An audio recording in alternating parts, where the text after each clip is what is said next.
We talk football and current events, sitting and chatting with the very best guests, with two Scottish boys and we're loving it. So if you like witty banter, check the former #1 podcast on iTunes, Sitting and Chatting. Hello and welcome back to the Sitting and Chatting podcast. I'm Liam Whyte. I'm Thayjamieallan. And I'm Angus King.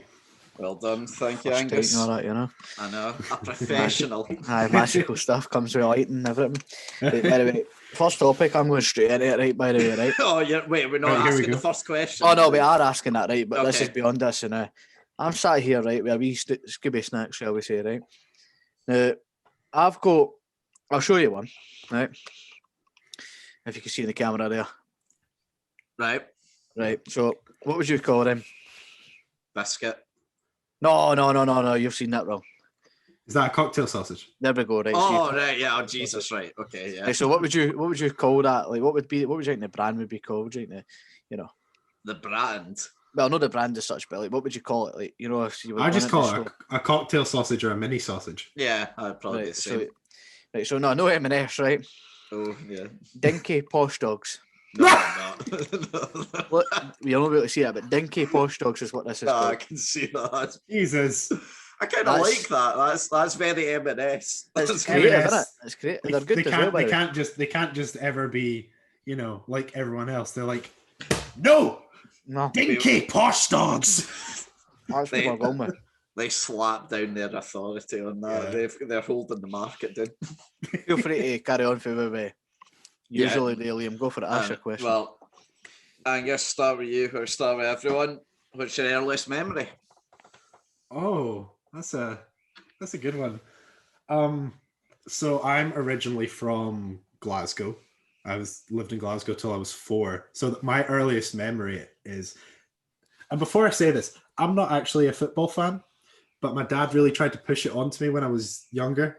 Right. So he gave me a Rangers bus as a toy. And I just remember dropping it off the stairs and nearly hitting my mum. I must have been like 3 or something.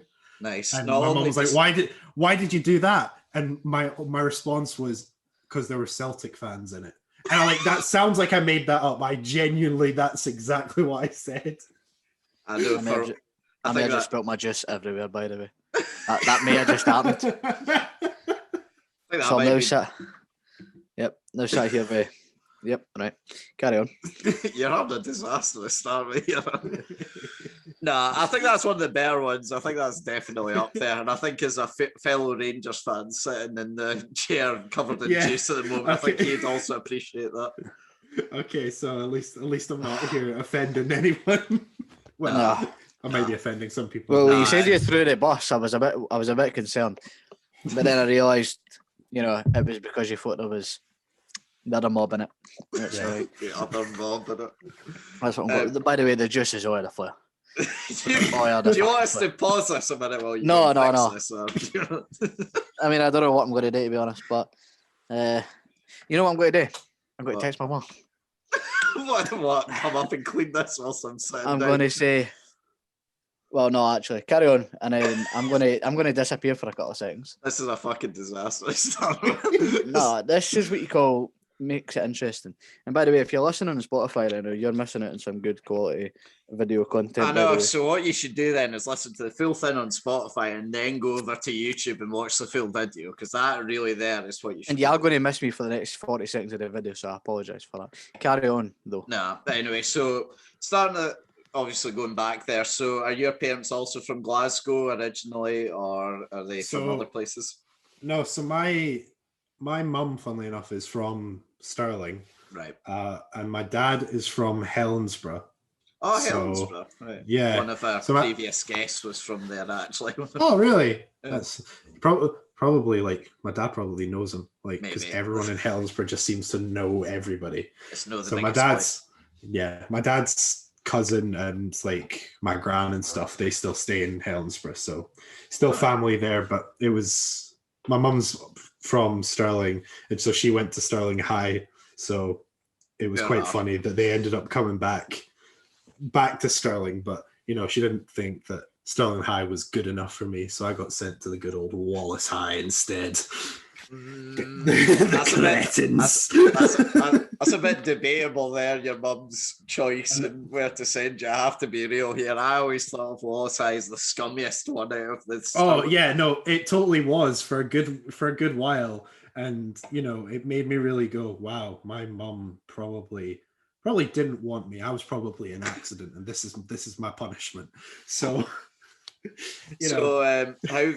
So did she know that? I presume she didn't know it was classed as a worse. Maybe in her day, Stirling High was the scummier one, and then obviously Wallace has always been the scummy one. Like Wallace was like the one that was known for like flipping buses and throwing like bottles and things like that, and having all the drug problems and stuff. And so by the time I got there, it was just the drug problems. So. Was Wallace the one where, obviously, for those are you 22 as well? Yeah, I'm 22. Yeah, so you would have been the same year as me then. Was your school the one that had the big scandal of the teacher sleeping with the pupil? Or no, that was Bannockburn. Ah, shame, because you could have made international news at least. No, our school scandals. You get the typical ones, which is the rumors around the school that a teacher's a paedophile. Your typical high school scandal. Did you actually have the teacher as the paedophile though? Is the question.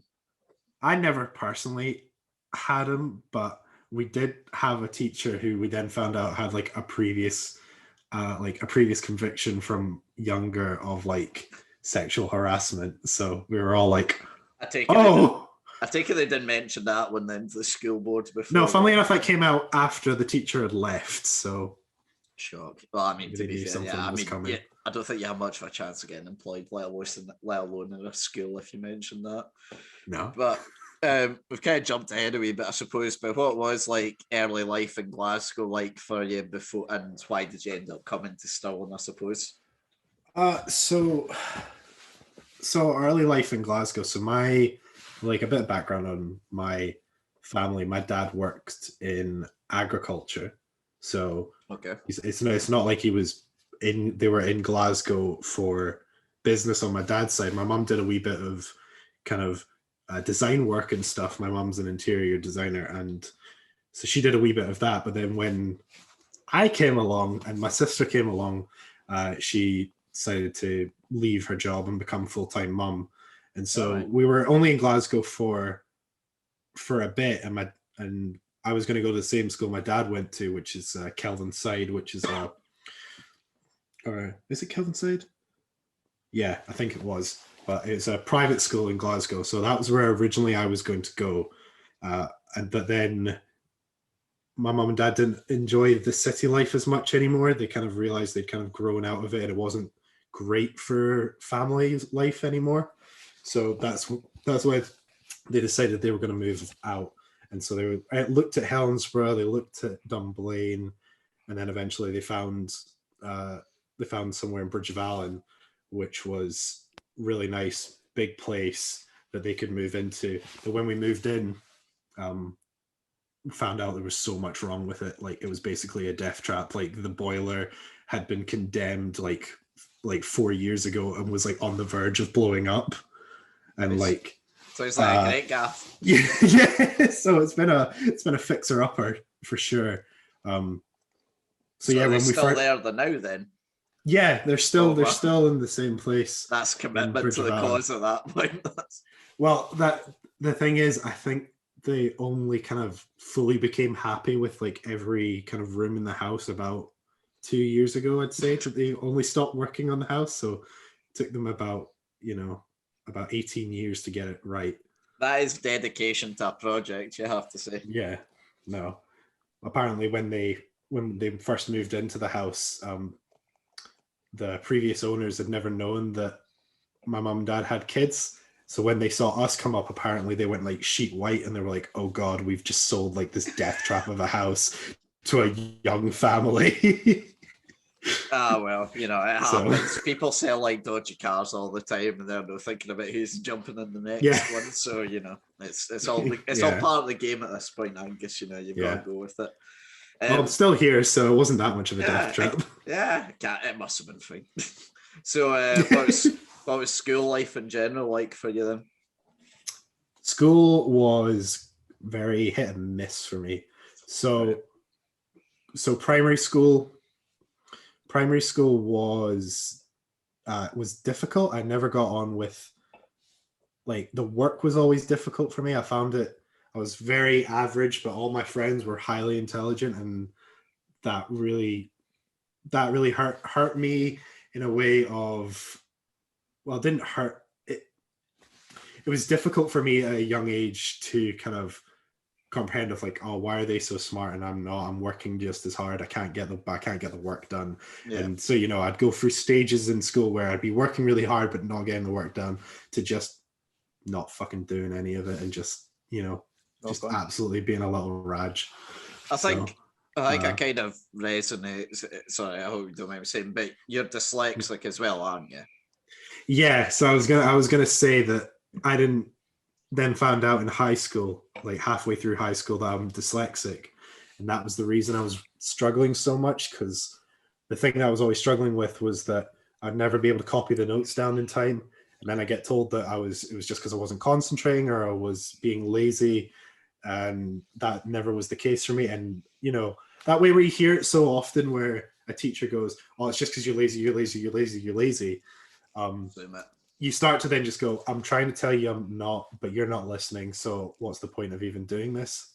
And so you just kind of shut down. It's actually so weird for you saying all these things, because I resonate with that. I've never heard, because like I've only got one other mate that's dyslexic, but he sort of deals with it in a different way than me. And it's so weird hearing you say that, because it's just like everything you've said, I went through exactly the same thing. Like, you know, in a good and bad way, I grew up in, you know, a very smart circle of friends, but at the same time, it also meant that I stood out as the dumb one. I mean, not Jamie here, we're talking about.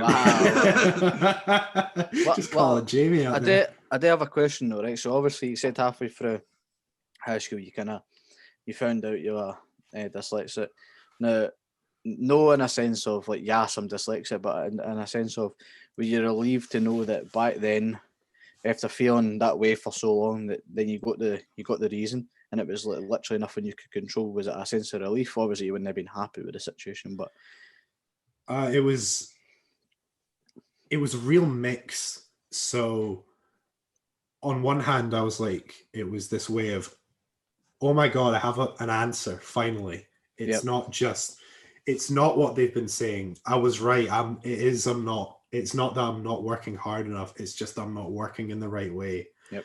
But in the other side of it, for some reason, I felt like I was letting my family down. I was like, oh, this adds this whole new aspect to my life, which I didn't know about. And obviously, you don't go to school and they go automatically to you, you're not doing your work, you might be dyslexic, let's talk about that. So you get told you're dyslexic, here's what we can do for you, but no one ever really comes up to you and goes, your dyslexia will cause you to do X, Y, Z.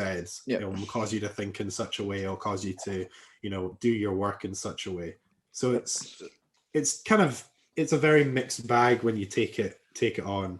And I remember being so scared to tell my parents that I'd been diagnosed with it, and eventually I did, and they were kind of almost, I wouldn't say relieved, but it was a case of, they were like, finally we have an answer what's going on. See, I've had, not in this situation, but I've had situations where I've had in the past where I've been terrible at something, and then the realization of the answer coming to me a year down the line, or a year and a half down the line, I'm going, so it wasn't me. You know, times in work where I've been struggling with certain aspects of it, and then I've been like, why the fuck am I struggling here? And then I realise it's nothing to do with me, and it's not something I control, and I'm like, I'm so fucking relieved. But at the same time, I'm like, does this make me like different? Do you know what I mean? Because I couldn't do it first time. But then it was genuinely nothing that I could do. Do you know what I mean? And other people in the same situation was struggling with it. So it was interesting to hear whether it was kind of a sense of relief for you. Obviously, it's never, you know, I've never been through something like this, like being dyslexic or anything like that. But obviously, I feel as though getting an answer for something, something that definitely helps me, because I hate not having answers for stuff. I like there to be Yes. a reason and stuff behind it. No, I totally kind of agree with that point, because I'm just, when something goes wrong or whatever, and there's never and they don't give you an answer for it, or when when a teacher would respond, just because we're on the topic of school and things, when a teacher would respond to me about something with like, oh, we're doing this, and I would go, why? Or we're going to study this, and they would say, just cause.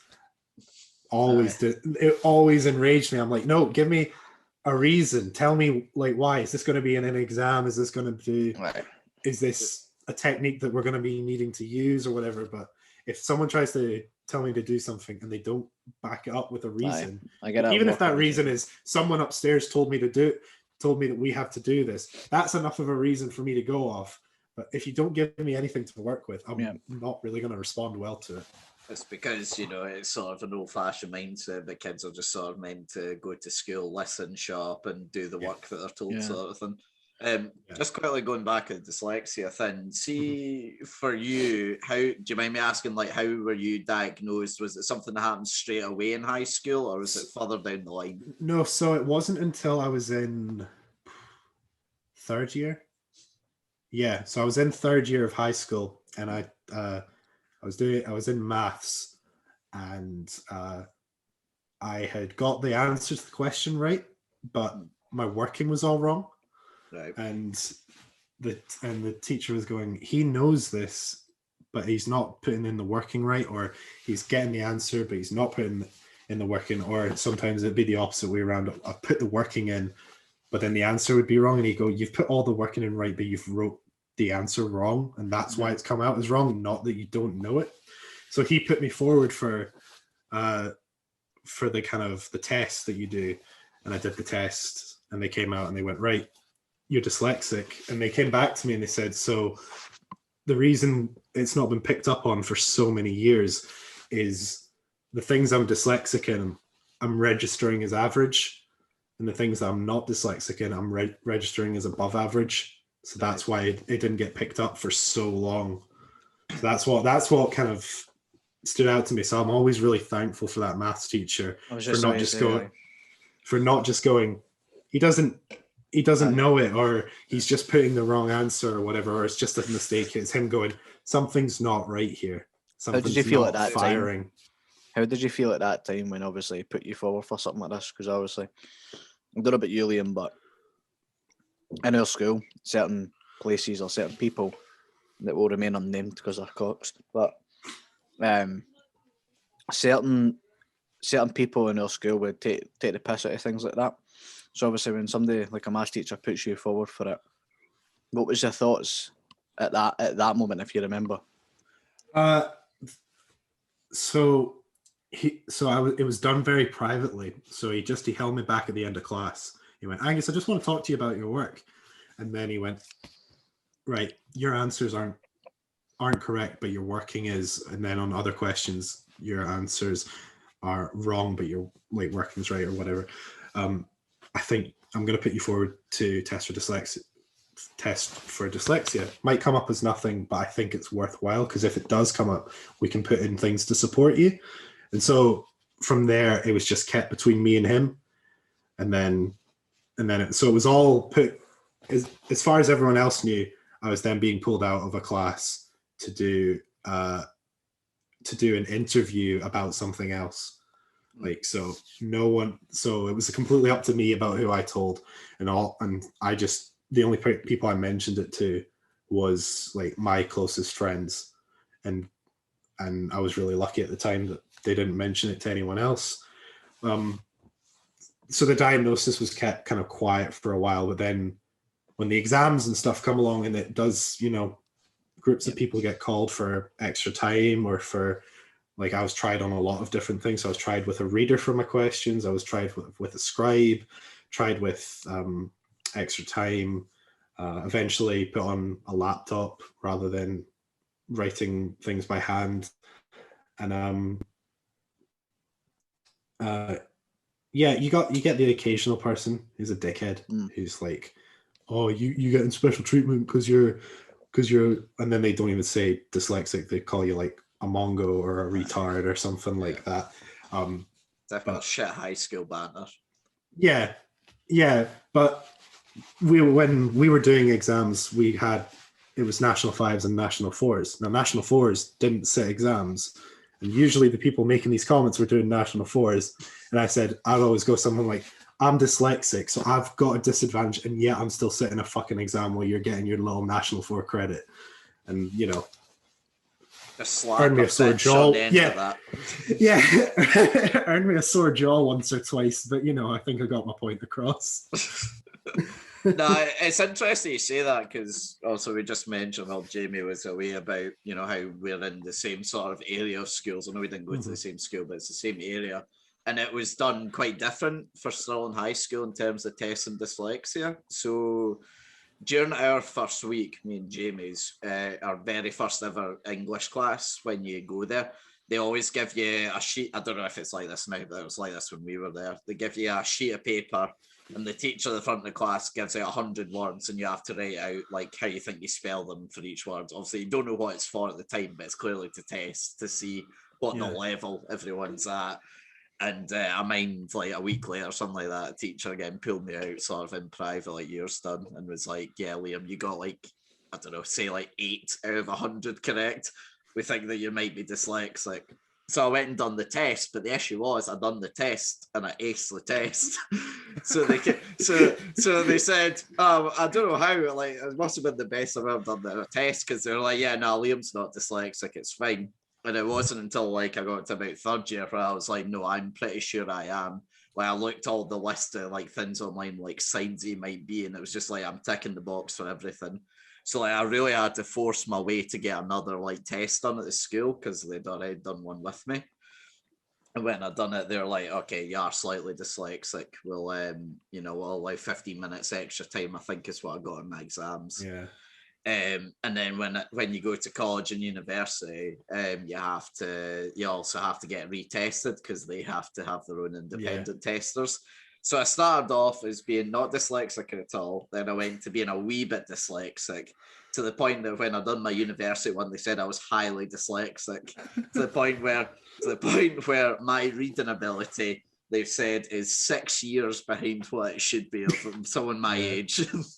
So it's just like, how could it be this far like apart? You know, I was getting told a few years ago I wasn't even dyslexic. You know, how's it changed this drastically? It's different tests, and like we never got anything about like testing people in like first year or whatever. They just took on what the primary schools told them. Like even for your levels of like what level of maths group or English group, because that was at the time that's the only classes that you're putting different levels for. That's all they took on was like, right, your primary school says you're going in this class, so that's where you're going. So I know you can sort of get a rough judge between primary school and high school, but I don't think you'll ever get like a full sort of judgment. But you know, I suppose they can't get it right for everyone. I forget sometimes, like when I'm typing to you, Liam, as well, like how dyslexic you can be and how, you know, reading can be a struggle for you. And I always type to you, and I realise that I've typed some actual nonsense. Yeah, like Jamie, like I've known Jamie now for 11 years now. Jamie is, and I talk to him probably one of the most out of all my friends, and I still do not understand half the things that he messages me. I'm just like, the fuck does he mean?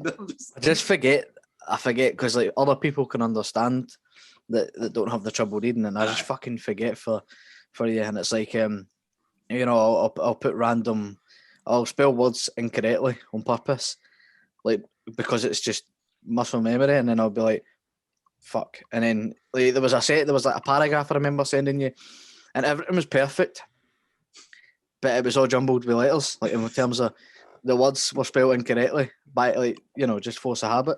And then I goes, how's you know? And I went, oh fuck. So I had to resend it in like a normal way, and I was like, I fucking forget these things, and it's a pain in the ass. It's mad people. I know it's mad to me though.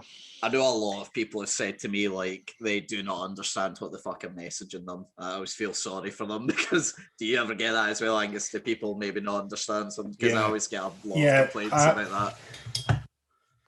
Yeah, my messages, I hate typing messages, like, because I have the same issue of like, oh, I think I'm gonna like write absolute gibberish, or I'm gonna make a sentence that doesn't make sense, but it makes sense to me. And part of my dyslexia is, and I say my dyslexia because I know that everyone has a slightly different experience with it. But part of my dyslexia is that I can't reread things. I can't check myself. So what I mean by that is, if I reread something, I'll just be like, it's perfect. It's fine. There's nothing wrong with it. And I reread it again, and my brain, it's like my brain saved what I've already read, and it goes, we've already read this. We don't need to read it again. We're not translating again. This is what it says. And it could be absolute gibberish. So I end up sending really short messages, and I'm always scared that my messaging comes off as really blunt. Like, I don't ever mean it to. I'm not meaning to be blunt with people. If I do sound like that, it's just that I don't want to type you a big long message because it won't make sense. See, I almost do the opposite thing. I waffle whenever I message, just because I'm worried that people won't understand me if I make it too short and blunt. So that's why I always just waffle. But no, that's interesting. I'm really glad as well. It's weird having someone else say the same sort of thing to you've experienced before. So how did you do during school, if you don't mind me asking? Like, did you do quite well even with this, or how did you do? So it's like a tale of two halves for me. So high school was a lot better for me than I think primary school was. Especially after I got diagnosed, it was like, the answer is here, so we can like start dealing with it. We can find ways to get around it. And you know, some teachers are better than others with dealing with it. Socially, it made me a bit more understanding that my friends don't need to work as hard as I do to get further than me, if that makes sense. Right. Like, I have to work doubly hard to get to their level, and that's like, I kind of started to understand the onus is on me. If I want to be at the same level as them, I need to work. I need to be the hardest working person in the room just to keep up. And I kind of started to accept that. So fourth year, did the national fives, and you know, I didn't do flying amazingly, but I did good. I did good enough to kind of get accepted into every class I wanted to do. That's good. Fifth year, so between fourth year and fifth year, my best friend Jed, his mum passed away.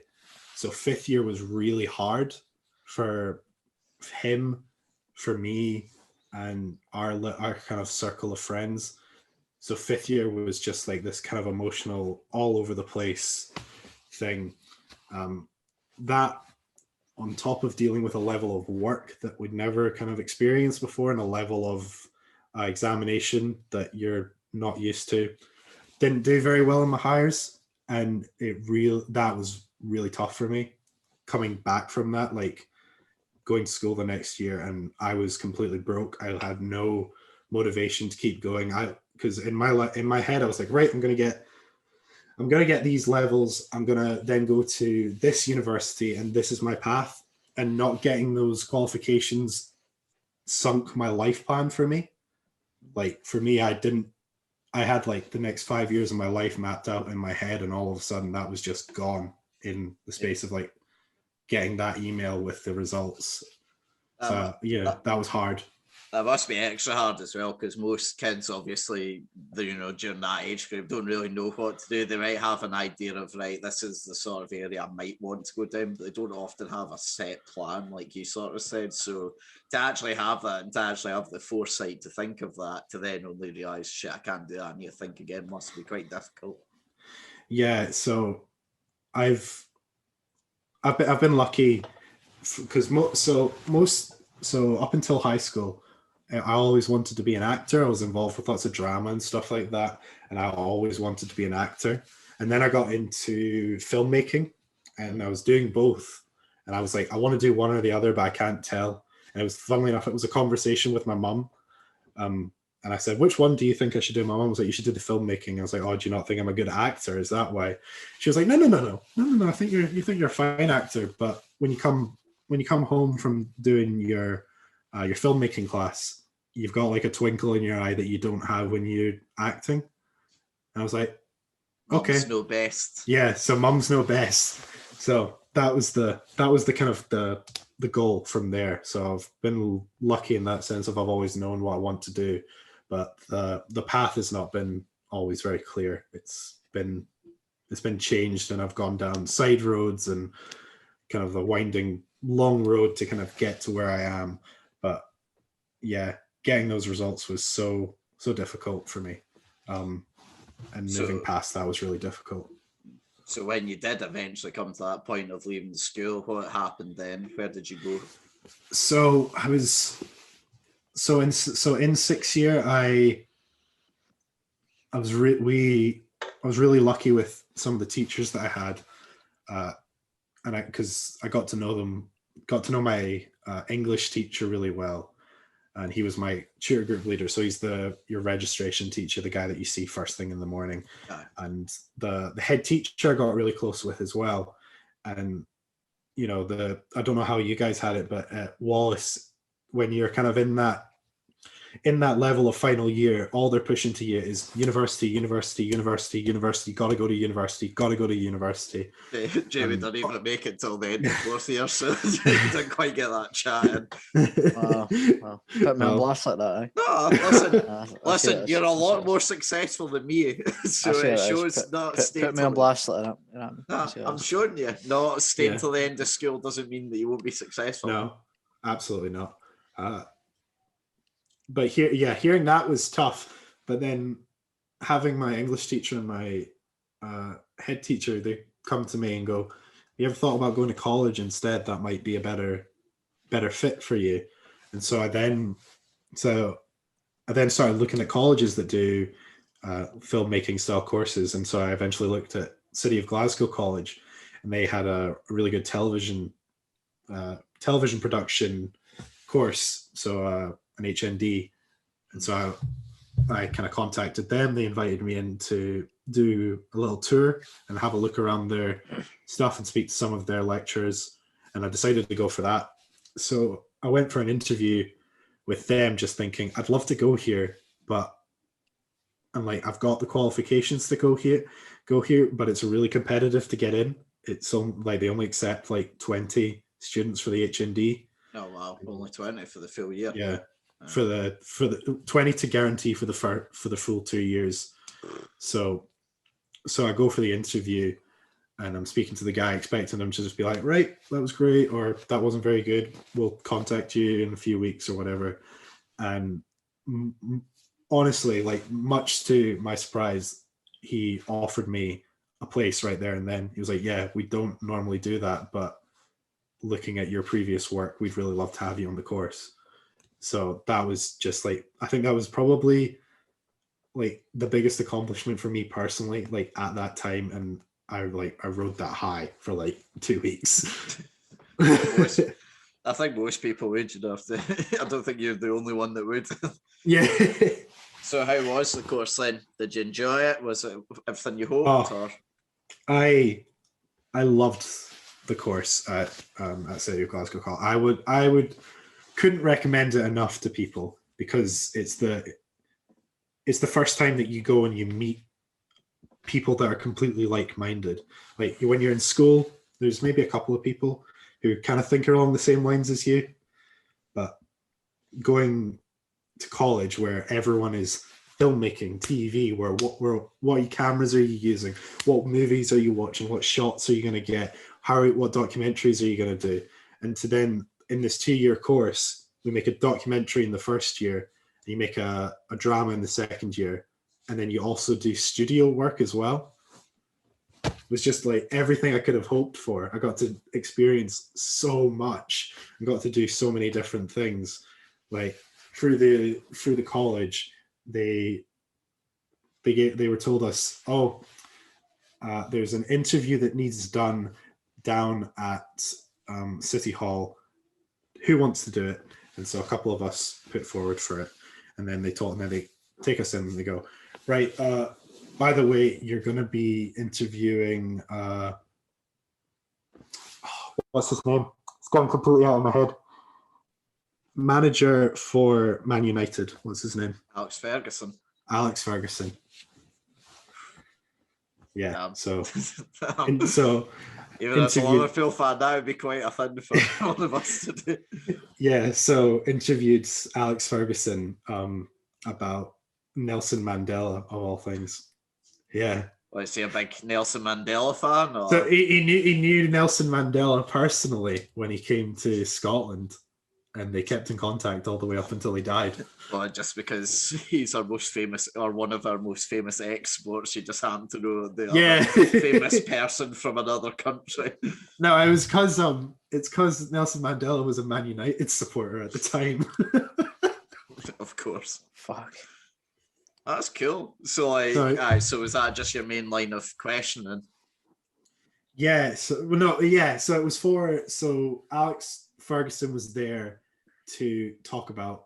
They were going to make a new Nelson Mandela statue in Glasgow, right. And the college had been contacted by the people who were making the statue to get this kind of exclusive interview with him. So like BBC, STV, Channel 4 were all there filming this kind of press conference bit that we were there for. And we were the only ones that were allowed an interview with him. So having like these adult guys come over to us who we got there like half an hour before everyone else. Like this is a little kind of bit of a glimpse into how savage the TV world can be sometimes. We set up all our cameras. We're like, we got these great shots. A guy from the BBC came in with his big fuck off camera and put it right in front of us. Like, fucked up our whole shot, fucked up everything we were doing. We're like, mate, can you move? We went, sorry kids, that's show business. What a fucking arsehole. Yeah, he then came up to us afterwards and was like, "Oh, are you the guys doing the interview with Alex Ferguson?" We're like, "Yeah." He's like, "Would you mind asking him about this? It'd really help me out if you could then send me that." And we were like, "Fuck right off." Yes, that is fucking 1-0 right there. So yeah, I had defos in front of his camera. Oh, he then told us to get him out of shot because he was going to then go and film footage in Iraq or something like that.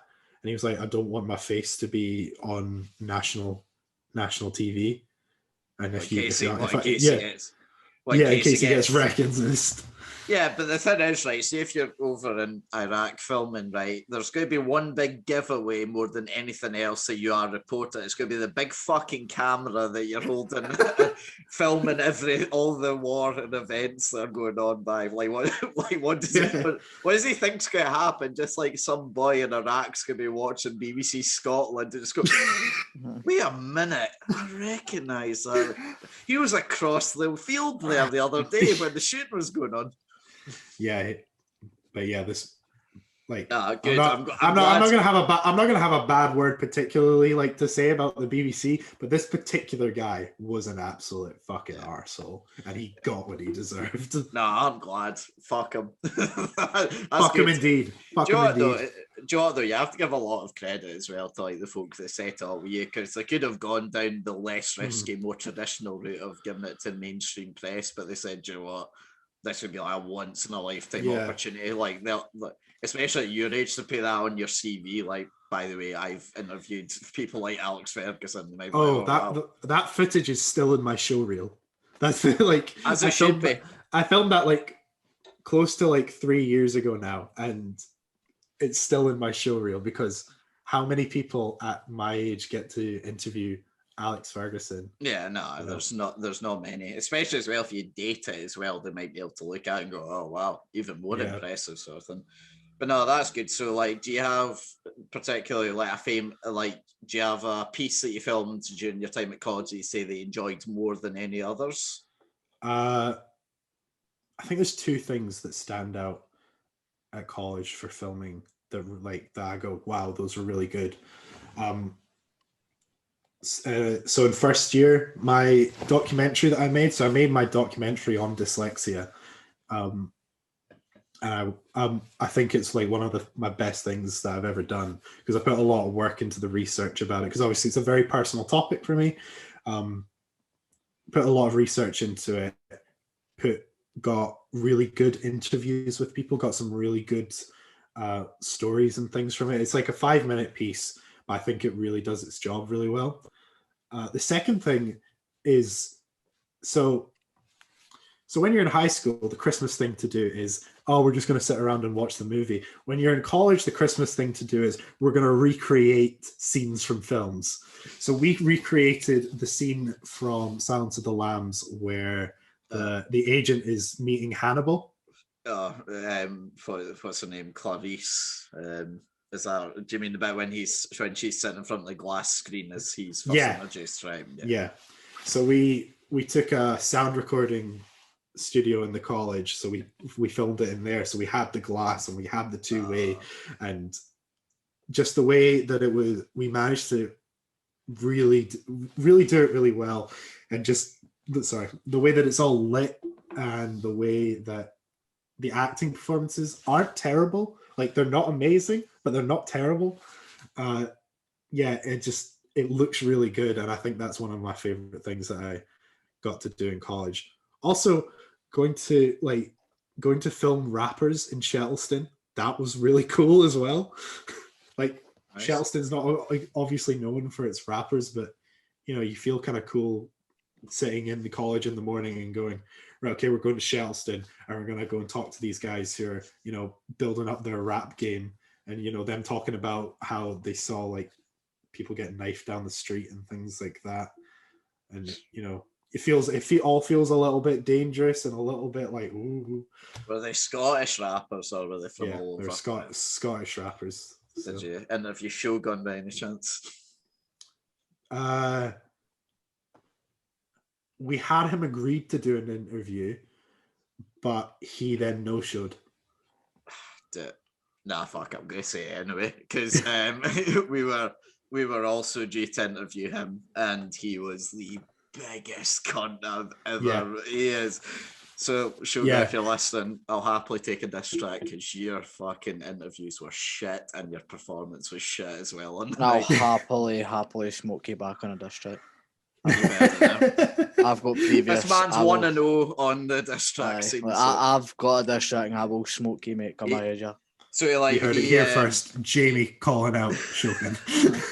If the Tollbooth, what's the Tollbooth festival called? The one for music that they do every year, or before COVID they used to do every year. The summer, I can't remember. So like the Tollbooth's like a building in Stirling where they often do like music performances or other sort of style things.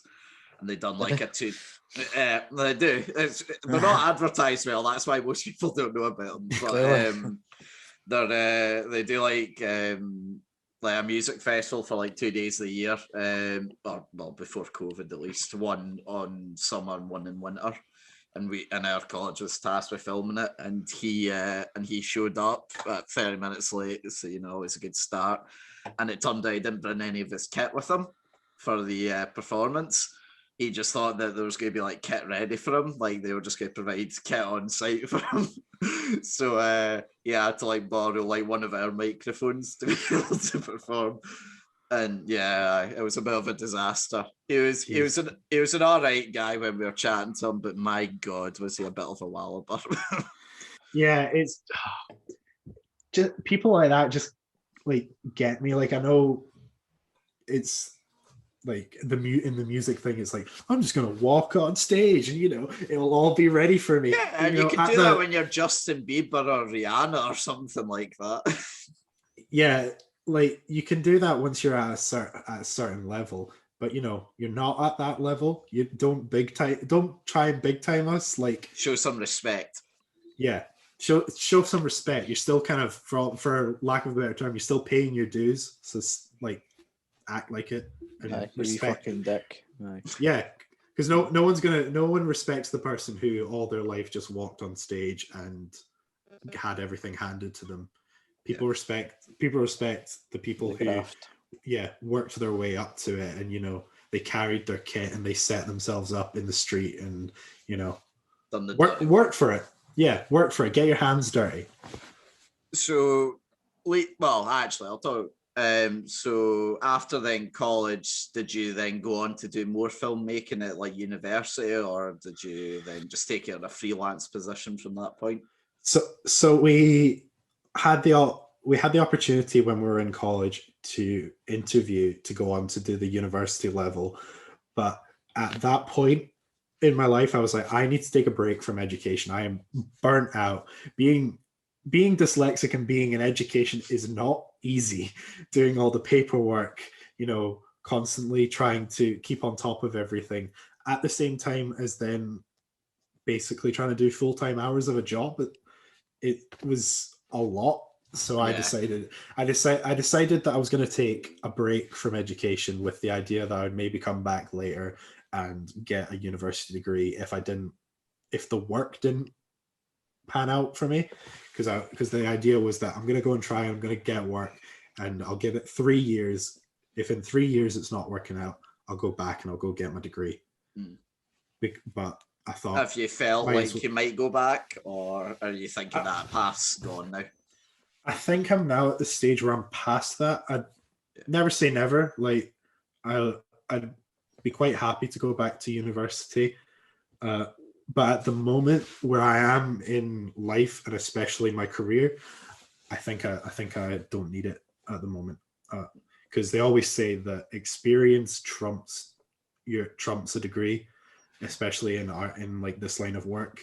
And I'm really starting to build up a good level of experience. No, that's good. Just quickly then, so for those listening that might actually be interested in doing media, maybe they're end of school, or maybe they're actually thinking about starting university or college, what sort of advice would you maybe give to someone out there that's just starting down a similar path? So my advice is the advice that everyone hates to hear, which is just make something. Yeah. Like, if you're like, let it be absolute utter trash. Like, let it be dog shit.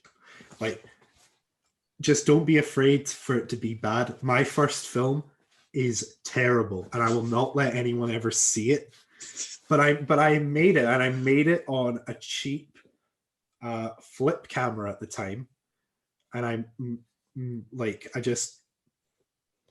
had like a dog shit script, but I put it together, and from there, the next one was slightly better, and the next one was slightly better, and it's just like, you just got to get that experience of just going out and making it and have fun with it as well, because the sad part of media work is that not all of it will always be fun. You don't always get to make what you want. Yeah. You don't get to make the documentary that you want to make. You don't get to make the drama that you've always been dreaming of. Sometimes it is that you've got to go and make an advert for a car. Actually, no, making an advert for a car would be really cool. A perfume. Making an advert for a perfume. Or toothpaste. Or what the really common one at the moment is getting videography work for people's social medias. So doing a little bit of like an interview about someone talking about their grocery shop or their fruit and vegetables or something like that. And that's riveting stuff. Yeah, that can be a bit dull. So, make the stuff you enjoy now and learn from it. No, it's not you don't need all the kit and everything like that. Like, kit's nice. Most folk are lucky enough nowadays as well to probably have a smartphone, and that's realistically all you need. The microphone quality won't be the best, the visuals won't be the best, but it's something. Yeah, because if you can make something on this, when you get kit, you're going to make something incredible, because when you start making stuff on this, you start thinking of solutions for problems that limited kit gives you. So, you're talking about a phone won't have the best microphone, so you make a film with not very much dialogue. Yeah. Once you get a microphone and you have the option to do dialogue, you already then know that dialogue isn't always the biggest driving force in film. So you'll be using it much more sparingly and being much more clever with your use of dialogue. So having a limited kit is actually a really good learning tool. And it's something they told us they would do with us in college, is that they would go out and get like 10 interviews today, but you've got no lights, but I still want the shots to look good. So you have to then work with what lights you've got, which is the sun or lighting in a shop or something like that. Yeah, or a torch on your phone or something like that. Mad. It's mad. I was if I knew you back then, I'd have got you to film my diss track video. Oh, That's for sure. mate, that diss track would have been fire. Mate, we tried it. I'm so angry he didn't ask me to film it, to be perfectly honest. Nah, I'll let you into it though, right? So it was one of the nights. Obviously, we had fucking. I don't know if you've heard about it. I totally am anyway, but we filmed it at the back of my shop where I work, and I film it as in record it. Yeah. And I was like, it'd be fucking amazing if we just put half a video and like totally destroy who it is we were dissing. And so we used where I work is in a phone store, so we've got like the best kind of phones, the best camera phones that you can have, blah blah blah. So we got our phones and shit, went down, and we tried to film it in a B&Q car park, and one of us were hanging at the back of a car, giving it fucking yaldy, and it just the lighting was shit, everything was shit, it was just bad. And we finally gave up, but obviously it was like it was never something we're gonna go mental with and try to take serious, but obviously it was it'd be funny if we pulled it off. Proper music video. A music video to go along with this shit would have been fucking. I mean, you could still do it one day after COVID. I mean, I know it's not relevant in a sense, but I mean, it still might be nice to look back on. Funnily enough, a music video is the one thing that I've not made that I really want to make. I made like 3 or 4, and I fucking hate them because you're just like you're sitting in like a fucking studio most of the time. You're sweating. You've got no light ventilation, no windows on. You've got to have earplugs in all the time because they're playing the same like 5 chords over and over again. You're like, oh my fucking god! And I'm guessing that the lights that you were probably using at college were like these big ones that give off the most heat. That you turn them off and you gotta have 5 minutes before you can touch it without peeling out a layer of skin. One of my worst experiences was it was already a hot day, and when we were in college, we were trying out green screens for the first time. And they picked, my class very kindly volunteered me to be the actor in the green screen. So I was just standing there for ages whilst like they're setting us up, because it's the first time, it's taken forever. But for some reason they decided to put on the lights before setting up the green screen. So I'm sitting there with my shades on, being fucking blinded and roasting at this point. Just like, oh my god, I just want this to end. And it's similar when you're shooting a music video with sitting inside just being cooked with these fucking beams. Yeah. So I wouldn't advise it unless you can think of a creative way in which you don't need to use a studio to film it. Well, I got a couple ideas. Well, Angus, if you ever want to work, get rid of it. The song's it's just need the video. Jamie's really desperate now. He's seeing it all. No, it's there. The work's there if you need it, Want it for the portfolio and that. Then the guy you were dissing is just like, why are you bringing up this old news? We have on the pods not that long ago, and he wasn't happy when it came back up again. Jesus. So, other than that, now tell me if I'm wrong here, but have you actually now started up your own production company? So I did for a while. I had a production company with a couple of friends that we were starting up. Yeah. And we had like 2 clients lined up, and then the COVID just got worse. Because this was in the summer, we were setting it up. So it was more the eat out to take out was a thing, and we were like, this is great. We were gonna go. There was this guy. We were gonna go film a promotional video for his restaurant, and he was like, if this goes well, I'll put you on a retainer, which basically means he was gonna pay us like every month a certain amount of money just to keep up his social media. Can you say the name, or would you prefer not to? I prefer not to. Just in case. It's not. It's all I can say is that it's a restaurant in Glasgow. The guy was absolutely lovely, but when the COVID stuff started to happen, there was then like, money is not there to have social media at the moment, and we were like, okay. So then the work for that wound down, and we were like, oh, we'll retry kind of in the new year. And then kind of one of the main people of the main four of us, she got a new job at like a PR agency doing this kind of work. And shocking, she's stealing the business from yeah, you. we were like, wow, I thought we were in this together. fucking traitor there. No, but she got that work, and we were obviously really happy for her. We're not going to deny her like a salary and a paycheck. And then from there, you know, the enthusiasm for it kind of died out. So yeah, I wouldn't say it's dead, but it's dormant at the moment. So well, we're not doing much. We're not doing much with it, but we're all doing very well solo at the moment. So. Well, Angus, if Reality 3 ever happens, don't worry, you're getting contacted straight yes! away. Yes. the joy of filming will happen one day. I'm hoping we're actually doing script rewrites at the moment. Oh, it's in the rewrite stage. I'm making this sound professional when in reality it's not at all. Yeah, that's like a. Jamie's still terrified when he knows his part is going to come up. He's probably going to look at the script and never talk to me again. Wait, what are you talking about? What script? Remember about a year or so ago, I was telling you that we were going to make a film again, and I wanted you to be in it. Yeah, that one. So I mean, that was all good to go. Come the summer, we had like everything lined up, and then obviously the rules came into effect. Yeah. It's just been like fucking back shelved ever since. Who was in charge of that again? Who's me, Ferguson, James are the main ones in charge, I suppose. Probably the best I've ever done it, to be fair. It's going to be a fucking cinematic masterpiece, I'll have you know, when it's released. Mm-hmm. I can't wait. It's just it's impossible to plan for anything at the moment. Yeah, no, like, it's really shit, isn't it? Like, I think I've had just as many plans fall through as actually go ahead. The thing is, though, see, because it is technically counted as work, I know I'm not talking about the film here, by the way, I'm talking about like the production company side of things. Could you not still technically work, or is it just because the business isn't there at all at the moment? So I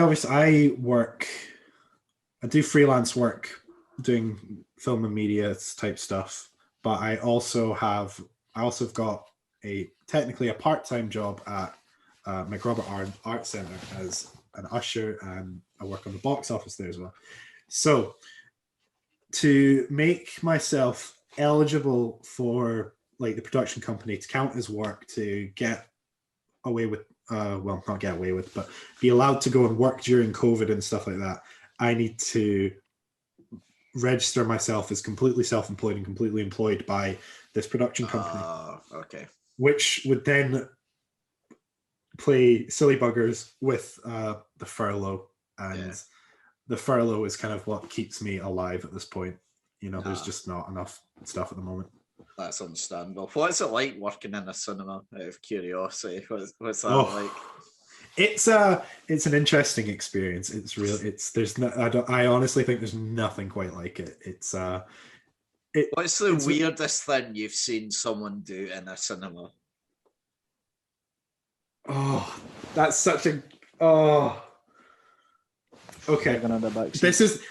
I've never seen anyone shagging in the back seats, but that's maybe just that's not our clients. We mainly have old people at the cinema. You're being ageist. Come on now. True. Okay, fair enough. Caught me there. But no. So this is not the cinema. This is the theater side of it. But we were cleaning up after a comedy gig from, I think it was Daniel Sloss that was on. So we were clearing up afterwards, and I find a paper bag. You know, people bring their own food and stuff in. Don't tell us got Whyte in it. We're not. We found Whyte. Whyte's like, that's like just like, oh, someone's been sick because it's a comedy gig and they drank too much. Whatever. Oh, there's blood in it. Oh, but no. There was a paper bag, and you know, people bring in their own stuff because they think that it's going to be super expensive. Which, to be fair, it's probably a bit more expensive than it should be for the food and the drinks. But it wasn't like sweets or popcorn or anything. It was fish and chips and peas, and there was a plate and a knife and fork. What the fuck? So these people like a proper ceramic plate. Yeah, like a full plate. Like they've been scranning their dinner at home and went, and went, "We're late for the show. Oh well, let's bring dinner with us. Entertainment. Nom nom nom." Imagine just looking to your right and just seeing someone eating fish and chips on a plate. You'd be thinking, I didn't see this outside. Where's my offer of fish and chips? I've heard of like dinner entertainment, but come on, that's something else. No, that's bad. So like, do you always have to like keep your eye for like folk like on their phones or like shouting too much or whatever? So that's like one of the main things of my job is I need to sit in the performance or during the film, and I'm looking for phones, disruptions, and anything that could hinder the viewing experience of the rest of the audience. So like, you knowledge of phone in at all? No. So well, like, you can have your phone. You can have your phone in, but if you're on it, I'm gonna fucking come at you with a torch and tell you to put it away. So see if like, say for example, Tuesday afternoon, there's 5 people in the cinema. Uh-huh. Everyone's at the front. I'm at the back on my own. I'm not speaking. There's no volume coming out of my phone. But if I'm on it, even with the brightness all the way down, are you coming over to me and tell me, no, get fuck off? Right. My personal rule. Yeah. My personal rule. Yeah. And I don't think for anyone from McBobber Art Centre is going to be watching this, so I think it'll be fine. But my personal rule. They're massive, by the way. They don't know they play us on the screens down there. Right. Fuck. Fucking hell, man. I live by like a 3 strikes rule. Like, okay. If I see you pull it out once, I'm not going to come over. Right. If I see you pull it out twice, I'm probably going to keep an eye on you. 3rd time, I'm probably going to mention it to you. That's fair enough, I think. So, I think there's, there's so see if I bring it and just have it on all the time. That's like one. That's right. Oh, he's there's like a time limit on it. There's like a 30 you never seconds. mentioned that. I was just going to say, Jamie's going to wait till McRobert, so just comes, sits there, and just stares at the back and just on his phone just to annoy you. But you're going to come here because I'm only on strike 1, motherfucker. That's definitely what's happening. I'd then be on a strike at work. They'd be like, Angus, what the hell? What? There's a panto every year, and that's the worst for phones because people want to take pictures. See, every time a picture goes up online and someone puts up on Facebook like a picture of like them doing the bows or a video or something, we get a bollocking. Really? Because usually then the cast see it, and then the cast come and yell at the techs, and then the techs come and yell at the front of house manager, and then the front of house manager comes and yells at the ushers, and then the ushers are like, "Who the fuck missed the phone? There's a red dot when they're filming." I mean, like, in defense of them, though, I will say, right, because during panto, how like your kids go up on stage sometimes, they'll be picked to go. I think that's kind of fair enough to film. I think you might have to let them get away with that. But I think any other time, then fair enough. See, that's the one where we get the most in trouble. Because yeah, but that should be fair enough. Like, it's your kids going up on stage. It's not being filmed by anyone else. So long as it's only that bad, kind of understand. But then, the thing that always gets thrown back at us is, but what about the pedophiles? Oh no, not the pedophiles. Yeah, that's the thing that gets thrown. That's why Liam says it was all right, because that's Fuck you. we've actually had like so. Oh no, don't say usually pedos and pantos. That's just like no. In this kind of period of time, so from March till April, we call it dance season because lots of the dance schools have their kind of start doing their end of year big shows, and they usually come to McRobert to do them. Okay. But we've had a couple of times where like older men have come in and they're not with anyone, they're not with any families or whatever. And we one time saw a guy sitting like near the front, and he was sitting and he had his camera like this, so he had it flat to his chest so there was no light, but the camera was got there a GoPro yeah. So for those listening on Spotify, I'm holding my phone to my chest and you can just see the camera. So we saw him do this, and we went over and we told him put that away, and he tried to bring it out again, and we said, if you don't put that away, we're going to have to ask you to leave. and then we had to have someone stand on the end of the row and watch him for the whole performance. Oh dear. Do you have like security, or is it like your job to kick someone out if like it comes to that? So we do have security, but it's the university security. So it's I presume they would have security. I just don't think I've ever seen the university security. They're fucking, no wonder. They just sit in their office and they do fuck all. Nice. I'm still getting sacked for that. But if anyone from the McRoberts listening, this is all a big joke. Yeah, it's just a Angus loves you all. It's just a big lol, really. So, one last thing I wanted to ask about before we moved on was, so obviously if you're sitting up the back, you must see like the same thing over and over and over again. Yeah. What's the worst thing you've been forced to watch multiple times? Easy. I saw the Emoji Movie 13 times. Dear God, that's bad. 13 times. Do you know what as well, right? Because obviously the McRobert, for those that don't know it, it's not like your traditional cinema. It's like, as you said, sort of like an art theatre sort of thing. So like they don't get the releases as soon as they come out, but they get them, occasionally, they get them for like I don't know, it's like a 3 or 4 week slot they typically have them for. Yeah, so the thing is, right, see, because obviously you're a big film fan, so any film that you will have wanted to see prior anyway, you've probably gone to like View or some other place to see it. So like then you're having to watch it over and over again. Yeah, so a quick kind of insight into film distribution world. When you bring in a film, if you want to bring in a brand new film, you usually have to show it 3 times a day, every day, for 3 weeks. Now, we're a small cinema with 2 screens, so that's a really big commitment for us to do. So that's why we don't usually bring in things immediately.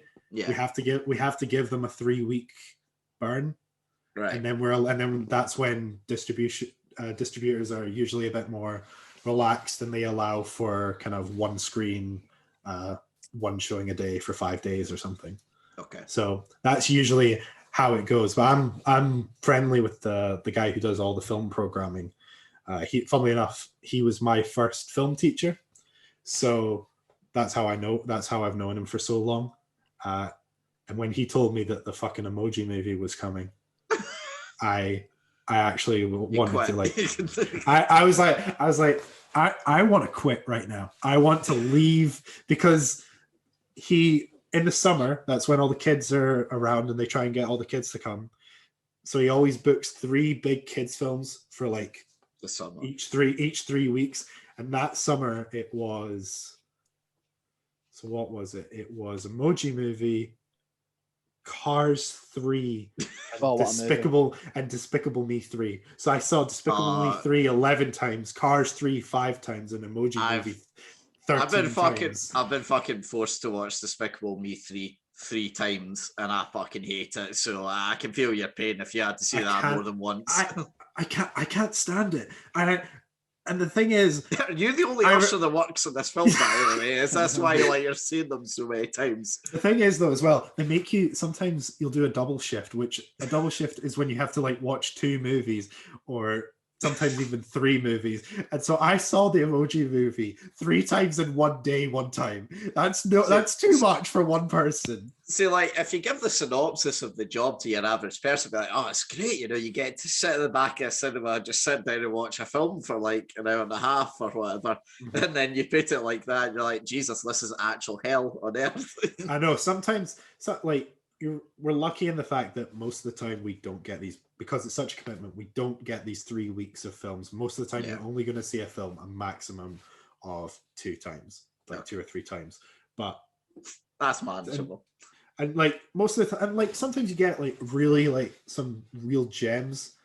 So, for example, a film that I never thought I would go see was this film called Sorry to Bother You. Never heard of it. All of a sudden it gets programmed. I'm like, oh, this looks decent.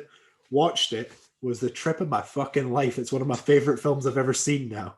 It's on Netflix. If people could go watch it, they'll have a fucking blast, but it is a fucking mind trip. It's good when you're not expecting something from a film, and it's amazing. So on the same kind of topic as media, but also a bit different. I mean, this is obviously Connor's proudest achievement of his life, but I'm not a TikTok guy, I can't say. We do have another member here that is, but now help me get it straight. Did you get 1 million views or 1 million likes on TikTok? We got 1.2 million views on one of our videos, and we got like 300,000 likes or something. For, let's be honest here, a funny joke. Yeah. I wouldn't have ever thought 1.2 million likes. Yeah. It's when that video blew up, I was so happy because I was like, oh my God, something that I've helped make has been seen by 1 million people. And then I remembered that I did a 5-minute documentary on dyslexia that is on my YouTube channel that has 50 views. And it took me like basically 6 months to make. And this 10-second video, minimal effort for all this, which I'm not even joking, took us about an hour to make, filming and editing, and it's now like the most viewed thing I've ever made. So a bit disheartening then. Yeah, so I'm on one hand, I'm so happy that something I made went viral and that people enjoyed the joke. But on the other hand, as someone who wants to be a filmmaker, knowing that might be the most viewed thing I ever make really kind of hits home. No, I get what you mean. There's sometimes the podcasts that me and Jamie do that do like really well, like, oh, this one's a bell, and it gets like, I don't know, say 50 views. And then we do another one where we chat about like some shit for an hour and a half, and that gets like 150 views. So it's like, what the fuck's happened here?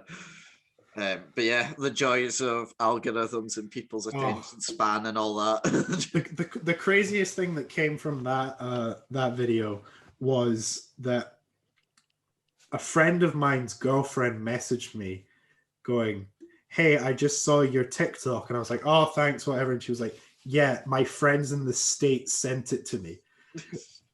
Nice. And then we looked at the views, and like a large majority of our like viewership was coming from the States because of that video. Which is weird because they don't usually, I know it's all British, it's sort of Scottish humour, but it's kind of weird that they'd find that funny. But it was just weird that a video made in sterling, which is a joke. What's the TikTok that it's on? So it's on. This is where you're going to get judged. The word 2, the number 20, and then the somethings. That's the name of the channel. So wait, the word 2, the number 20. Yeah, 20 somethings. That's the name. Something. If you put Spotify beside it, it'll probably come up. This is where you're going to get judged, because I don't use TikTok, so I can't judge what's funny and what's not on it. But we've got a TikTok connoisseur currently trying to find it to judge it. Yeah. 22 somethings, right? I'm gonna have a good look. Yeah, right, probably didn't know. We found me and Connor found a guy who did like a compilation video, like looking at TikToks, and he watched ours and he didn't find it funny at all. Oh dear. So you're setting yourself up. Yes. Yeah. It was the guy who edits for Will and E, if people want to. Oh, Kim Carroll. Yeah, it was him. He watched it and he did not like it. Is that on his YouTube page? Yeah, he did not like it. No, to be fair though, he is pretty harsh with his criticism. Yeah, he is like he just I'll do exactly what he did. So his setup was like his computer's here and his camera's here, and he just like the video played and he specifically just took that video, watched it, and then just went. I was like. I felt that all those 1.2 million views weren't worth it for that fucking look alone. A look that could kill. Yeah. Just before we sort of move on towards the end, something else that I did want to actually ask you about. The right, I think you're quite into your WWE. I am a man of the wrestling, yes. I am the wrestling. I'm a connoisseur of the I'll wrestling. be real, right? I played the games with my mates. Me and my mates loved the games. I was never into the actual sport itself. I have to disappoint you. I'm sorry. I don't know what do you say? It's an absolute embarrassment for you. Well, you love wrestling as well. It was never on TV for any of my stations. It wasn't like an option. It's on Sky. Yeah, and did I well, have it's on Sky? BT now, actually. Yeah, well, okay. As a way, never had Sky, so well, it's on BT now, so you've got no excuse, really. Okay, nowadays I don't have an excuse. Right, so, but, shut the fuck up. So, what got you into it, I suppose? What was the main thing? So my friend Donald got me into it when we were really, really young. So when I first moved from Glasgow to Bridge of Allan, Donald was one of the first friends I made, and he and his brothers were really into WWE, and so they had showed me a couple of videotapes at the time, and yeah, I just kind of like, I was like, this is cool. It's people. Obviously, you think it's real when you're younger, so you're like, it's people fighting, and they're using chairs and sledgehammers, and this is like a comic book come to life. Whoa! yeah, and I think it's just something I've never really grown out of. I love now I'm older. I've gone outside of I still watch WWE because I think there's always something there that's a bit interesting. But storyline. I've gone out and I've found more different promotions and stuff to watch. So I watch New Japan, which is like the biggest promotion in Japan, and they do really long-term storytelling of a guy loses a match, loses his mojo, and doesn't win for a year. Makes it an actual cinematic sort of event. Yeah, it makes it a huge thing of where compared to WWE, who tell really short stories now that can be digested in a month, whereas these guys are making an MCU in comparison. So do you feel are you one of these people though that thinks it was better in the olden days, or are you do you enjoy the new stuff? Or 100%. I think there's pros and cons. The stories that right now are pretty gaff, I've got to say. It's just so shit. But funnily enough, I'd actually say the matches are better. Because better quality of cameras, better coordination, all that. Yeah, the level of talent that is there now, purely in ring, is it's untouchable. Yeah. The level of talent in ring right now is incredible.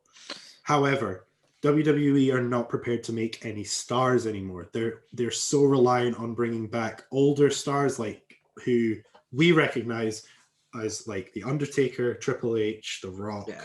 Even someone that doesn't watch it, I know who someone who does. Are. Yeah, people people who didn't watch it and watched it as a kid, who aren't fans anymore, will recognize that name and will maybe tune in to see what's going on. That's the only fan that they care about now. They don't seem to really care about the people who are watching it week in and week out. Yeah, which is a bit of a shame. Because fuck themselves eventually, because it's going to get to the point. I mean, these people are actually arguably too old anyway to be still making appearances. And it's going to get to the point where they physically can't anymore. So what do you do at that point? In 10 years' time, when you're still trying to make the nostalgia sell, there's not going to be anyone to sell. Yeah. Because you didn't make any stars at the time. Yeah. But so that's who's nostalgia now? Because the last time I remember was Seth Rollins. He was going to be the face of the company. And shit. So it was Seth Rollins for a bit, but now, very proudly, it is Drew McIntyre. I thought that from Glasgow. I seen that because I seen him in his Rangers kit and he won the championship. So is he like the go-to now? Is he the? He's been the man for the last year. So 2020 Royal Rumble, he won it. And I swear to God, I have never screamed louder. I have never had a more joyous reaction to watching wrestling than watching Drew win the Rumble.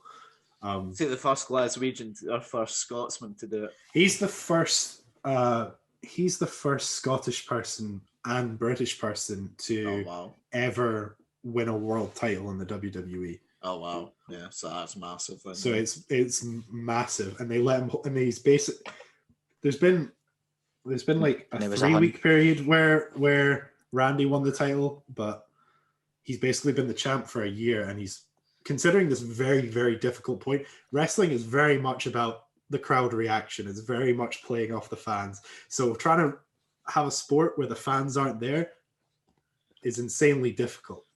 So WrestleMania is no far away, is it? Or am I... Yeah, WrestleMania is probably the start of next month, I'd say. Yeah, it's very close, isn't it? So is there a set storyline ready for him? Is he facing anybody, or is it...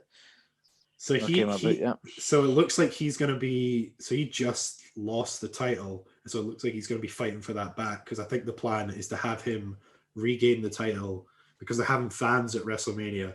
Not obviously the tens of thousands, but they're having like a couple of thousand fans there. So I think they're going to give him his moment of... So who's got it now? Is it Orton? So it's Bobby Lashley who's got it at the moment. Fucking hell, man. That guy was a dick back in the day, and he's a dick still now. Yeah, exactly. Like fucking baldy bastard. Get me, fuck. So Bobby Lashley versus Drew looks really likely, and then it looks like it's gonna be Edge versus Roman Reigns for the other title, because Roman Reigns still kicking, because he obviously had that massive... Was it a cancer scare he had, wasn't it? Yeah, so he revealed in late 2018, he revealed that he'd had leukemia earlier in his life and had come back. And in 2019, he announced that he was in remission. So he's all clear just now, but he left wrestling when COVID started because he's immunocompromised. So it's already like wrestling's obviously you don't socially distance. You're right. Let's get this straight, by the way. Like actual no sport whatsoever, you socially distancing. Yeah, exactly. It's nonsense. Tennis. Oh. Yeah. Nah, you can't. You can socially distance, but then at the end of the game, you're still using the same ball that another person does. Yeah. And you go up and you fucking fist bump them at the end of the game. Like there's no feasible. Like golf is the only one that I can remotely think of that. Darts. Nah, you're right next to the person. Actually, it's a small arena. Yeah, so I mean, golf is realistically the one that comes to mind. But wrestling's probably the worst ever. Maybe apart from rugby, it's the worst because. Oh no, I watched the Six Nations, man. They're just pure kissing each other the whole time. I'm like, what the fuck?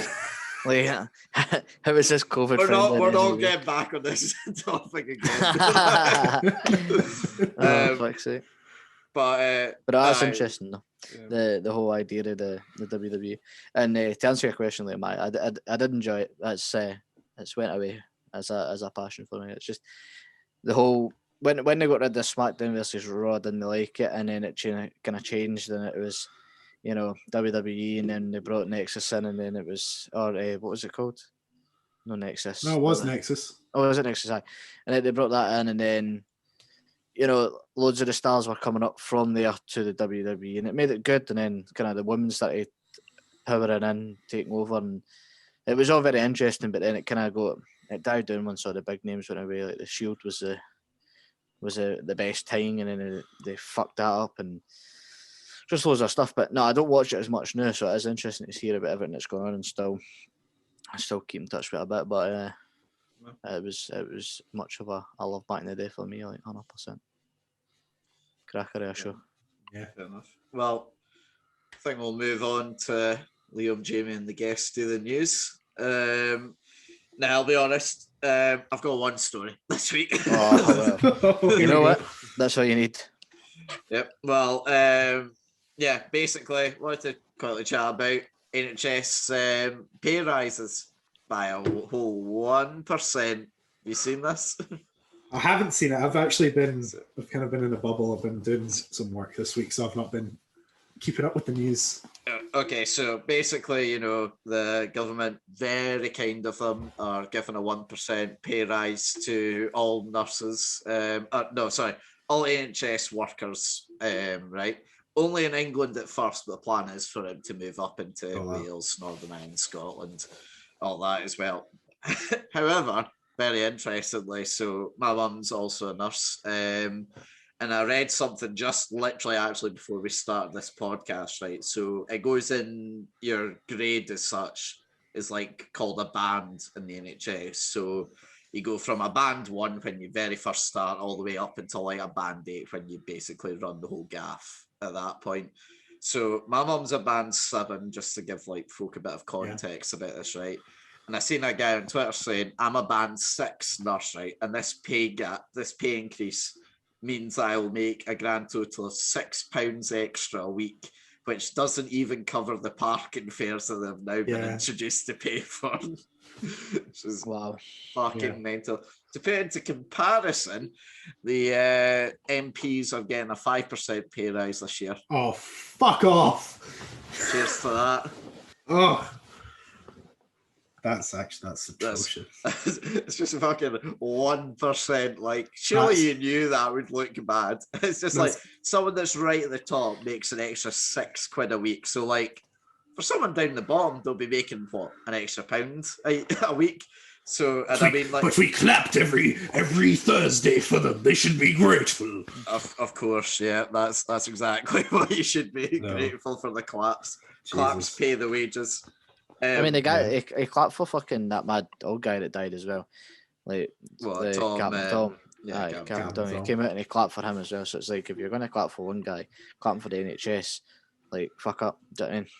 Yeah. How hard is it to walk out your fucking wee fucking 10 Downing Street door and go and walk back in?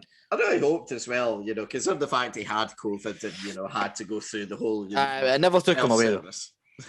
I know. I'm hoping, you know, never finished his job. I was hoping, you know, a bit of compassion, you know, a slight bit of compassion. You know something? What I find mental is, obviously, this is, you know, the story you brought up there is interesting, but it ties into another couple of things. Like, people such as Boris Johnson, who's had it, right? Now, he's a big man. He is he was before it. He well and truly isn't he, you know, and the greatest of states to come out of it, and he does. Big Prince Philip, and now's 99 years of age, and he's sat in a fucking hospital ward getting his heart sorted. Yeah. With COVID patients nearby. How he's not stuffed it as well was mesmerising. But then I've got mates, pals, family members who are fit as a fucking fiddle and are dying for it, and it's like, you think to yourself, what the fuck's going on? Blows my mind. Doesn't feel like something's quite adding up, does it? It feels like it's one level of treatment for some and then another level for the rest of us. I mean, 99 years of age. Do you know what I mean? That's... You've done enough. Aye. His eyes are purple and shit. Like, fucking... Just kick it's the a shame, though, if he shit. doesn't make it to 100, because he'll only get a card from the Queen then. Aye, well, there is that. Do you reckon he actually would get a card if he like made it to 100? Do you reckon she personally would deliver him a card? But do you reckon she's that stuck up she wouldn't even give him a card? Nah, she would give him a card. I'd be raging. She just turns over to him in bed and just goes, "I'll let you go on top this time." 6 weeks later, he's still trying to get her. You know, like in America, those like what you call them, like harnesses they used to like pull the fat folk out of bed. He needs one of them just to get on top of her. He'll get on the top and everything will be shut. That's me. And back he goes. Jeeves rings a bell. But yeah, I think then at that point, if there's nothing else to add, we'll play the game, if that's all right. What's the game? Jamie, take it away. Right, well, bear with me, because there's an unholy amount of shouting outside my house, and I want to see what's going on. Oh, yeah, are you eavesdropping now, I'm looking on the cameras, I won't lie to you. Right, well, whilst he's doing that, I'll explain the game. That's hostile out there, I'm sorry. What? That is getting hostile. Oh, they're arguing the fuck, hold on. Carry on, you explain the game, Liam, I'm sorry. I don't know, by the way, if it's my mic that's currently fucking up or if it's one of you guys, but I'm just getting a lot of feedback at the moment. But so hopefully this isn't getting fucked, but we'll find out come the end. Anyway, the game's called Quickfire. We use an app called Hot Seat. Still haven't sponsored us. Very poor show, to be perfectly honest. Per show. Basically, the aim of the game is we're going to give you... So we start off by giving you a letter. I'm panicking because I don't normally do this right now. I'm going to give you a letter. You at that point then get one chance to re-roll. So if you don't like your letter, you get one chance to get a different letter, but at that point you have to take whatever you're given, okay? Once you're given your letter, you'll be asked 10 questions in total about and you have to name a subject. So I'll give you a subject, for example. So I'll say toiletries, and if your letter was, say, T, you'd say like toilet paper, something like that. Yep. So the letter you have has to work your way into the subject, if you get what I mean. So it has to be like the first letter has to be the letter that you're given, if you get me. Now, in terms of repeating answers, you can do that twice, but any more than that, that'll be a pass. If you can't think of an answer for one, I would highly recommend just passing. Otherwise, you're just going to be adding, time onto your time. Now, so it's a speed thing. Yeah. So the idea is that you want to get 10 right in the quickest amount of time. So, for example, the fastest we've ever had it done in was you, Mackenzie, done it in 27.7 seconds with 10 correct. But on the flip scale, the slowest is Duncan, who managed to get 7 correct in 2 minutes and 8 seconds. So there's varying degrees of success in this game. Okay. Now, Jamie's clearly trying to still. What's that fucking car, you? What's the car? Fuck off, what's the car? It's fine, it'll be his sister. Right, well, these cunts are full on scrap outside, by the way, and they're like, right next to the car. Are they actually? Oh, is it not your sister? No, they're full on scrap. It's these two guys. Oh. Cool. Well, anyway, can we see? Jamie, while I'm explaining the game, can you record it so I can put it in the podcast? Yeah, cheers. Yes. If you get on to recording that, we'll see your media skills whilst I'm explaining the rest. You can put me talking about WWE whilst that video is playing. Also, as well, if you get 5 incorrect, that's a DNF. You get one more try if you get a DNF, but we've never had someone get 2 DNFs in a row, just to put a bit of pressure on you. Okay. I think that's everything explained. Oh yeah, and if you get an answer wrong, I will pass you, which does also add on time to your score as well. Cool. Okay. Now, also, we've got many, mutual friends on this sort of taking part in this. Is there anyone in particular that you can think of that you want to beat? Because I can give you their times beforehand if you want. What time's Connor at? So Connor and Alba actually no, they're not now. They're third place. So Alba done in 38 seconds with 6 correct. Now she held that record. Jesus, the fucking microphone's going off its tits now. She done it in 38.6 seconds with 9 correct. Now, that record stood for about 2 years or a year and a half. And then before that, Connor done it in 41.4 seconds. So if you beat them, that is some effort. Those are really good times. I don't think to put in comparison, because obviously nearly all of them that we've done on Zoom for the last year and a bit now, the fastest we've had is 57 seconds through Zoom. Right. So that might be more of a time to aim for. You know what? They always add on 15, like they always give you like 10% extra time for when you're doing your exams as a dyslexic. So I'll just say if I beat 15, I'll 1 minute 15, I'm good. That's smart. I like that. I'm happy to say right now, right? Whatever time you get, I'll happily take 10 seconds off. Wait, really? We heard it here. I would do it. We heard it here. Okay, fine then. If that's what Jamie's on, then I'll as well. Right, Angus, your letter is P. Would you like to stick with P or would you like a re-roll? Jamie, anything to add? Wait a minute. Oh. I did a podcast. What? You can just text me. Text me. Fuck off. Right, that was. It's all kicking off in the Allan household at the moment. Right, the letter P, Angus. Would you like to stick with it or would you like a re-roll?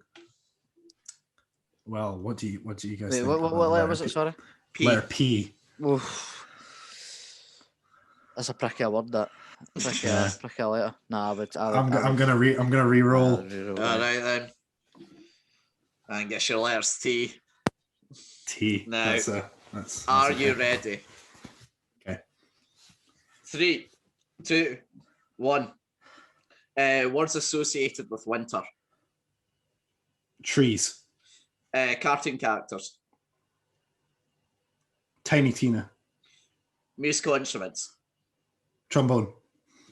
Things you shout. What? Countries. Pass.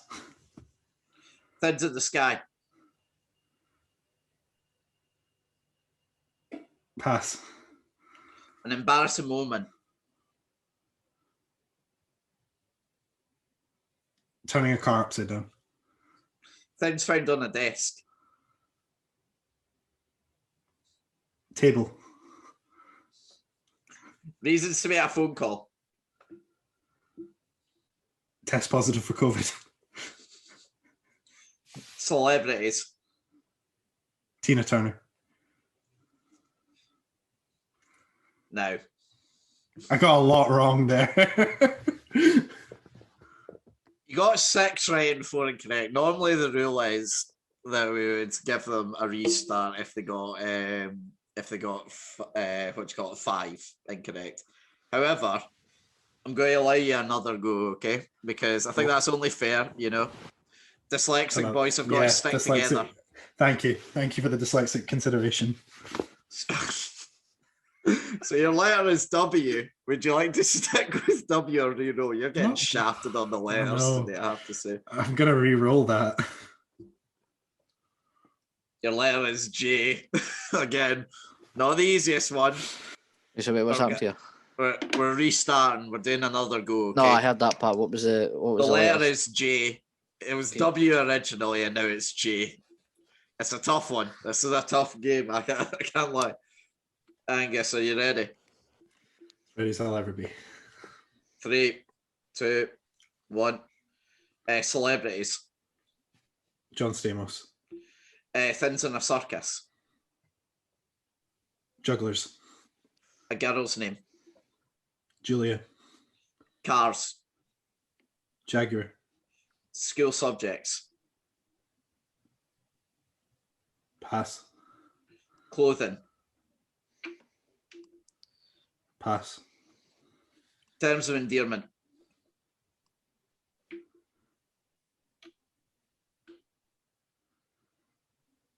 Pass. Things you shouldn't do in public. Jerking off. Yep. Things you shouldn't touch. John Stamos. Things to do at a party. Juggle. Well, quite incredibly, you actually got the same time as you done in the first go. You know what was outstanding is you could have. You were en route to actually. I know you were en route to smash it, and then he was like, yeah, you really were. Pose, and you were just like, the idea. I was like that. Jeans. I was like, jump, jersey, jumper. Jeans, jersey, jumper. There's so many for things clothes, you can't touch. John Stamos. I know. I respect it, you know. To be fair, my one that came in my head was mad, so probably best you went with what you went with. I guess I think you know. Unfortunately, what's a subject that begins? Yeah, with a skill subject. I'll give you. I can't think of one. Well, if anyone gets one and puts it in, I'd have just said journalism. I mean, I would accept it if you said that, but also I would not actually go to that. So fair play. Right. But I guess I think you can probably guess. Unfortunately, you're not faster than Connor and Alba. No, but you know, as Jamie said before, we'll take 10 seconds off your time. You know, it's only fair. The disputes in the comments of honestly, there is going to be insane. Honestly, if anyone below that listens to this, I'm going to have some fucking words with me and Jamie. I'm going to be getting some messages after this being so it's going to be like high school all over again. If you want to know the truth, people still dispute Alba's one to this day because she got the same letter as Connor and then came on immediately after him. Right. So you know, there's a bit of conflict there, but you know, so if they try and have a go at you, you can fire the bat back at them, okay? Cool. But so originally your time was 1:23 with 7 correct. Obviously taking 10 seconds off. You now have 1:13 with 7 correct. Yes. That's below the 1:15. We did it, boys! We did it! So to put in comparison, You're still not better than me. You're faster than me. But you're done the same time as Struan, but he got 1 more correct than you, so he's technically higher up in the leaderboard. But that's fair enough. Perfectly respectable time, especially through Zoom, you know, dyslexia, you know, all these issues. Yeah. Liam explaining the game shit as well. Honestly, I fucking hell, I panicked when I done that. Can I never do that again? I want you to do this for now. I'll happily continue to do it. As long as people honestly, aren't and, like, kick fuck each other. Honestly, like in the 60 episodes, we've probably done, I don't know, maybe 35 with guests, and I think that's maybe the third time that I've done it. It just didn't feel right at all. Normally I do, but there was folks cramming outside, and my car was very close to I getting. really hope you recorded that, by the way. I I want did to a see screen that. record. I had a screen recorded part of it. Thank aye. you. But yeah, no, Angus, thanks very much for coming on today, mate. It's been a pleasure chatting with you, getting to know you. Thank you a very bit much for having me. No I worries. really enjoyed this. Thank you. I hope you enjoyed it. Do you have anything else to add before we finish up? Or, oh, by the way, did someone win the scrap? Was there a knockout? Nah, that wasn't really when they kind of walked the same way with each other. So, it was a bit an odd one. Friday night ventures, you know. But nah, That was a COVID safe. yeah, they were 6 meters apart. Aye. It's just people going. You should have seen it. The air jabs were flying. It was fucking mad. But no, yeah. Thanks again, Angus. I really appreciate you coming on. No problem. But yeah, Good. until next time then, I've been Liam Whyte. I've been Thayjamieallan. I've been Angus King. And we'll see you all next week. Goodbye. We talk football and current events, sitting and chatting with the very best guests. We're two Scottish boys and we're loving it. So if you like witty banter, check the former #1 podcast on iTunes. Sitting and chatting.